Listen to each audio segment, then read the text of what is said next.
Okay, so this is just for you, Auntie Tee-Tee. This is the first dance that Libby Lee has created for you, and it's called Hiccup Dance.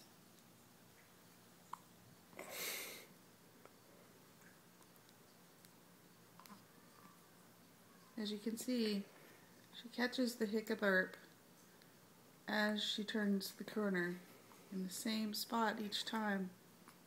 Her precision and elegance of technique is unfounded in a child of this age.